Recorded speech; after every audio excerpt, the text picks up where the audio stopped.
आज है 6 अप्रैल 2023 दिन गुरुवार। Welcome back to clean news UP. चलिए देखते हैं उत्तर प्रदेश की 25 फटाफट बड़ी खबरों को। सीएम योगी का बड़ा कदम, एक ही आयोग कराएगा टीचर्स की भर्ती। उत्तर प्रदेश में बेसिक से लेकर उच्च और तकनीकी शिक्षा तक के संस्थानों में शिक्षकों की भर्ती एक ही आयोग से होगी। सीएम योगी आदित्यनाथ ने एडेड अल्पसंख्यक कॉलेजेस और मदरसों में भी शिक्षकों की भर्ती भी प्रस्तावित शिक्षा सेवा चयन आयोग से ही कराए जाने के निर्देश दिए। सही आयोग ही शिक्षक पात्रता परीक्षा का आयोजन भी कराएगा। सीएम ने मंगलवार को आयोग के स्वरूप और प्रक्रिया की समीक्षा की। मुख्यमंत्री योगी आदित्यनाथ ने विभिन्न शैक्षिक संस्थानों में जारी शिक्षक भर्ती प्रक्रिया की समीक्षा करते हुए इस सिलसिले में आवश्यक दिशा निर्देश भी दिए। सीएम योगी ने 11 विभागों में चयनित 795 अभ्यर्थियों को बांटे नियुक्ति पत्र। मुख्यमंत्री योगी आदित्यनाथ ने मिशन रोजगार के तहत अलग अलग विभागों के चयनित अभ्यर्थियों को नियुक्ति पत्र सौंपे। इस मौके पर सीएम योगी सभी चयनित युवा कार्मिकों का अभिनंदन किया। इसके साथ ही उन्होंने कहा कि पहले भर्तियों में भ्रष्टाचार इस कदर था कि जो योग्य नहीं था वो आयोग का अध्यक्ष होता था। बता दें कि आज लोक भवन में आयोजित नियुक्ति पत्र वितरण कार्यक्रम में सीएम योगी ने 795 युवाओं को नियुक्ति पत्र सौंपे। गोरखपुर को 1300 करोड़ की सौगात देंगे योगी आदित्यनाथ। मुख्यमंत्री योगी आदित्यनाथ गोरखपुर जिले को 1300 करोड़ की सौगात देंगे। 9 अप्रैल को खाद कारखाना परिसर में आयोजित कार्यक्रम में वो 293.64 करोड़ की परियोजनाओं का लोकार्पण व 1005.82 करोड़ की परियोजनाओं का शिलान्यास करेंगे। इसमें गोरखनाथ पुल के समानांतर 2 लेन का एक और पुल, पाली डोहरिया मार्ग पर राप्ती नदी के सुरगहना घाट पर पुल, पैडलेगंज से फिराक चौराहे तक सड़क का चौड़ीकरण, गोरखनाथ मंदिर परिसर में सोलर रूफटॉप सिस्टम का शिलान्यास भी शामिल है। सीएम योगी ने सुनी जनता की समस्याएं, निवारण का दिया भरोसा। मुख्यमंत्री योगी आदित्यनाथ ने आज अपने सरकारी आवास पर जनता दर्शन में प्रदेश के अलग अलग हिस्सों से आए लोगों की समस्याएं सुनी और अधिकारियों को उनके तत्काल निस्तारण के निर्देश दिए। इस दौरान सीएम ने निर्देश दिए कि जिलों में तैनात अधिकारी लोगों की फरियाद को गंभीरता से सुने और उनकी शिकायतों पर कार्यवाही सुनिश्चित करें। जनता दर्शन में प्रदेश के अलग अलग जनपदों से आए लोगों ने मुख्यमंत्री को अपनी समस्याओं से अवगत कराया। सीएम योगी की सख्त चेतावनी, कहा ऐसा किया तो काटने पड़ जाएंगे जेल के चक्कर। सीएम योगी ने कहा कि 2017 में मैंने कहा था कि यदि किसी ने युवाओं के जीवन के साथ खिलवाड़ किया तो उसको जेल के चक्कर काटने पड़ जाएंगे, उसे इस प्रकार की स्थिति में पहुंचाएंगे कि उसके परिवार का कोई भी व्यक्ति शासन की सेवाओं में आने का सपना नहीं देख पाएगा। आज सरकार की कार्यपद्धति ने यूपी की छवि पर लगे सभी प्रश्नों का उत्तर दे दिया। योगी ने कहा कि पिछले 6 सालों के अंदर हमारी प्रशासनिक टीम ने शासन के साथ जनप्रतिनिधियों के साथ मिलकर केंद्र और राज्य शासन की योजनाओं का 100% लाभ आम जनमानस तक पहुंचाने का कार्य किया है और इसके परिणाम भी देखने को मिल रहे हैं। यूपी में 6 और आईएएस अफसरों के तबादले, 3 साल से जमे पीसीएस भी हटेंगे।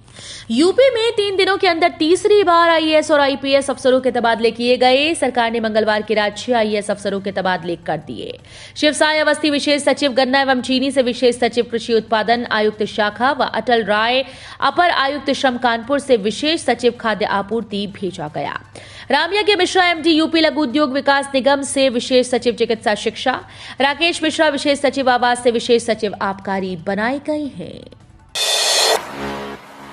नहीं लिया राशन तो सरकार ढूंढ कर देगी। यूपी में इन खास लोगों के लिए शुरू होगी सुविधा। राशन न लेने वाले उत्तर प्रदेश के 16 लाख पेंशनर्स को तलाश कर राशन दिया जाएगा। उनके नए राशन कार्ड बनवाए जाएंगे। मुरादाबाद में ही करीब 18,000 ऐसे लोग हैं जिनको राशन नहीं मिलता। ऐसे लोगों की छटनी शुरू कर दी गई। हाथ के हाथ राशन कार्ड भी जारी होने लगे हैं। प्रदेश के सभी 75 जिलों में इस तरह का अभियान चलाया जा रहा है। शासन ने उन पेंशनर्स को भी राशन का लाभ देने को कहा जिनको पेंशन मिलती है पर राशन नहीं। योगी सरकार यूपी में शहरों को बनाएगी बड़ा टूरिज्म सेंटर। योगी सरकार काशी, अयोध्या और मथुरा ही नहीं, प्रयागराज और नैमिषारण्य को भी टूरिज्म के बड़े सेंटर के रूप में विकसित करेगी। केंद्र सरकार की स्वदेश दर्शन स्कीम नीति के तहत इन दोनों स्थलों का चयन अंतर्राष्ट्रीय पर्यटन स्थल के तौर पर विकसित करने के लिए हुआ। सरकार 2025 के महाकुंभ से पहले प्रयागराज में पर्यटन गतिविधियों को बढ़ाने के लिए कई बड़े काम करने जा रही है। साथ ही नैमिष के कायाकल्प के लिए भी कई योजनाओं को धरातल पर उतारने की योजनाओं को अमली जामा पहनाया जा रहा है। यूपी के एयरपोर्ट पर एक साल में 38 बार यात्रियों पर मंडराया खतरा।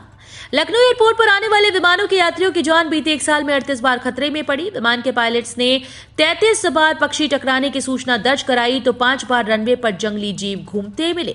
एयरपोर्ट अथॉरिटी एरो की एक साल की रिपोर्ट में ये आंकड़े आए हैं। एयरपोर्ट रनवे के आसपास पक्षी न आने पाए, इसके लगातार प्रयास हो रहे हैं। इसके बावजूद सटे इलाकों में खुले में मीट की बिक्री, कूड़ा घर, जलाशय पक्षियों को आकर्षित कर रही हैं। गोरखपुर से सिलीगुड़ी पहुंचने में 15 नहीं लगेंगे, सिर्फ 9 घंटे। उत्तर प्रदेश के प्रमुख शहर गोरखपुर से पश्चिम बंगाल के सिलीगुड़ी जाने में अभी 15 घंटे लगते हैं। इसका कारण यह है कि दोनों शहरों को जोड़ने वाला अभी कोई सीधा रोड नहीं, लेकिन 2 साल के बाद गोरखपुर से सिलीगुड़ी सिर्फ 9 घंटे में पहुंचा जा सकेगा। ये संभव होगा गोरखपुर से सिलीगुड़ी तक बनने वाले एक्सप्रेसवे के चालू होने से। गोरखपुर सिलीगुड़ी एक्सप्रेसवे से दोनों शहरों के बीच की दूरी 600 किलोमीटर घट जाएगी। 519 किलोमीटर लंबे इस एक्सप्रेसवे के निर्माण पर करीब 32,000 करोड़ रुपए खर्च होंगे।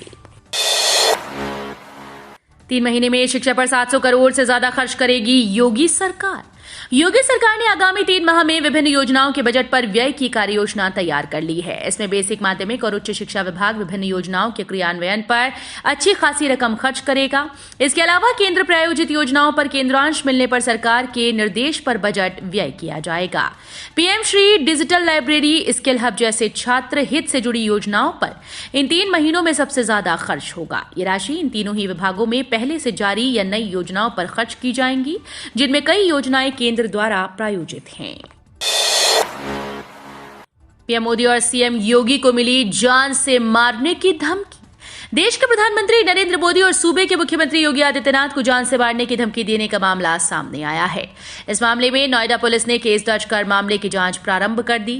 थाना सेक्टर 20 में एक अधिकारी ने रिपोर्ट दर्ज कराई कि अज्ञात बदमाशों ने उनकी कंपनी के चीफ फाइनेंस ऑफिसर को एक ईमेल किया और ईमेल के माध्यम से बदमाश ने देश के प्रधानमंत्री और उत्तर प्रदेश के मुख्यमंत्री सहित कई महत्वपूर्ण लोगों को हत्या करने की धमकी दी है। योगी आदित्यनाथ सरकार के मंत्री हुए कोरोना पॉजिटिव। योगी आदित्यनाथ सरकार के कद्दावर मंत्री सूर्य प्रताप शाही कोरोना पॉजिटिव पाए गए। बीते कुछ दिनों से उनकी तबियत खराब चल रही थी। स्वास्थ्य गड़बड़ होने के बाद उनका कोविड टेस्ट कराया गया, जिसके बाद मंत्री की कोविड रिपोर्ट पॉजिटिव आई। यूपी के कृषि मंत्री सूर्य प्रताप शाही कोरोना पॉजिटिव पाए गए हैं। उनकी रिपोर्ट देर शाम को कोरोना पॉजिटिव आई। यूपी में रेशम की खेती से किसानों की इनकम होगी डबल। उत्तर प्रदेश सरकार ने किसानों की आय बढ़ाने का प्लान तैयार कर लिया है। सरकार आने वाले वक्त में बड़ी संख्या में किसानों को रेशम की खेती से जोड़ने का प्रयास कर रही है। इस कड़ी में सीएम योगी आदित्यनाथ ने भी किसानों को अपने खेत की मेड़ पर शहतूत रेशम लगाने की सलाह दी। इससे किसानों को प्रति 80,000 रुपए से लेकर 1.25 लाख रुपए की आमदनी हासिल होगी। उत्तर प्रदेश के 57 जिलों में रेशम उत्पादन होता है। इसके कारोबार को बढ़ावा देने के लिए वाराणसी में एक सिल्क एक्सचेंज भी खोला गया है। अब प्रदेश में ये उत्पादन बढ़कर 350 टन हो गया। ड्रग्स के धंधे पर रोक के लिए यूपी सरकार ने मांगी केंद्र से मदद। अंतर्राज्यीय समन्वय की कमी से ड्रग्स के अवैध धंधे पर प्रभावी लगाम न लग पा रहा है। इस मामले में उत्तर प्रदेश सरकार ने केंद्र सरकार से मदद मांगी। एक दूसरे की सीमा से जुड़े राज्यों के बीच कोऑर्डिनेशन सेल बनाने का सुझाव दिया है। साथ ही कहा है कि विकसित किए जा रहे निदान पोर्टल से इस काम में काफी मदद मिल सकती है। भारत में करीब 40 लाख लोग ड्रग्स लेने की आदी हैं। इसमें मुख्य रूप से गांजा, हशीश, अफीम और हेरोइन शामिल हैं। गोरखपुर में 36 डिग्री के पार पहुंचा पारा, तेज हवाओं ने किया परेशान। गोरखपुर में गर्मी अब अपनी रंगत दिखाने लगी है। अधिकतम पारा 35 डिग्री के पार पहुंच गया। करीब 12 किलोमीटर की रफ्तार से चली पछुआ हवाओं ने गर्मी का कुछ ज्यादा ही एहसास कराया। मौसम विशेषज्ञ के अनुसार आने वाले दिनों में गर्मी और बढ़ेगी। इस सप्ताह में तापमान 38 डिग्री तक पहुंच सकता है। दिन की शुरुआत चटक धूप से हुई। दिन चढ़ने के साथ पारा चढ़ता चला गया। दिन का अधिकतम तापमान 36 डिग्री दर्ज किया गया। जल्द जारी होगा यूपी बोर्ड 10वीं 12वीं का रिजल्ट। यूपी बोर्ड रिजल्ट में कुछ दिन का इंतजार और करना पड़ेगा। उम्मीद की जा रही है कि यूपी बोर्ड 10वीं 12वीं रिजल्ट की घोषणा 25 अप्रैल के आसपास हो सकती है। यूपी बोर्ड 10वीं 12वीं की कॉपीज चेक करने का काम 31 मार्च 2023 को पूरा हो गया है। अब आगे की प्रक्रिया में करीब 20 दिन लग जाते हैं। यूपी बोर्ड रिजल्ट तैयार करने की प्रक्रिया से जुड़े एक वरिष्ठ अधिकारी के अनुसार कॉपीज चेक हो जाने के बाद एक और संवेदनशील प्रक्रिया शुरू होती है। इस प्रक्रिया में टेबुलेशन और रिजल्ट तैयार करने का काम किया जाता है। इसके बाद कंप्यूटर में नंबर को फीड किया जाता है। अखिलेश यादव का आसान हुआ रास्ता, फिर मिलेगा इन दिग्गजों का साथ। समाजवादी पार्टी प्रमुख अखिलेश यादव ने यूपी निकाय चुनाव में गठबंधन के साथियों के साथ ही लड़ने का ऐलान किया है। सपा प्रमुख ने अपने बयान में कहा कि नगर निकाय चुनाव में समाजवादी पार्टी अपने गठबंधन के सहयोगियों के साथ बातचीत कर चुनाव लड़ेगी। उनके इस बयान के बाद आरएलडी प्रमुख जयंत चौधरी और भीम आर्मी चीफ चंद्रशेखर आजाद ने भी मुहर लगा दी। अखिलेश यादव के गठबंधन के साथ निकाय चुनाव में जाने के फैसले पर उन्हें अपने दो दिग्गज साथियों का साथ मिल गया है। मायावती ने अखिलेश यादव के खिलाफ चला बड़ा ताव। समाजवादी पार्टी प्रमुख अखिलेश यादव के बहुजन समाज के उनके झंडे तले बड़े पैमाने पर एकजुट होने के दावे के बाद बहुजन समाज पार्टी की मुखिया मायावती ने आज कहा कि दलितों, अन्य पिछड़े वर्गों और मुस्लिम समुदाय को जनहित के बजाय जातिवादी द्वेष और अनर्गल मुद्दों की राजनीति करने वाली सपा से सावधान रहना चाहिए। मायावती ने आज किए गए सिलसिलेवार ट्वीट में सपा पर हमले किए। उन्होंने कहा कि सपा प्रमुख की मौजूदगी में मिले मुलायम काशीराम हवा में उड़ गए जय श्री राम नारे को लेकर रामचरितमानस विवाद वाले सपा नेता पर मुकदमा दर्ज होने की खबर सुर्खियों में है। अखिलेश यादव के बड़े प्लान को झटका देने की तैयारी में बीजेपी। आगामी चुनाव के मद्देनजर इस समय सभी सियासी दलों की निगाहें अनुसूचित जाति के वोट बैंक पर टिकी हुई हैं और इसी कड़ी में भारतीय जनता पार्टी का महिला मोर्चा भी 10 अप्रैल को एक बड़ा कार्यक्रम करने जा रही है। बीजेपी महिला मोर्चा की तरफ से प्रदेश के सभी मंडलों में समरसता भोज का कार्यक्रम किया जाएगा। इसके तहत महिला मोर्चा के पदाधिकारी और सदस्य अलग अलग जगह दलित बस्तियों में जाकर महिलाओं और उनके परिवार के साथ समरसता भोज करेंगी। बीजेपी इस समरसता भोज कार्यक्रम के द्वारा ये संदेश देने की कोशिश करेगी कि उनकी पार्टी ऊंच नीच छुआछूत को नहीं मानती, बल्कि वो सबका साथ, सबका विकास, सबका विश्वास की बात करती है। सावधान, गेहूं काटने वाली इस मशीन पर लगी रोक, उपयोग करने पर होगी कार्रवाई।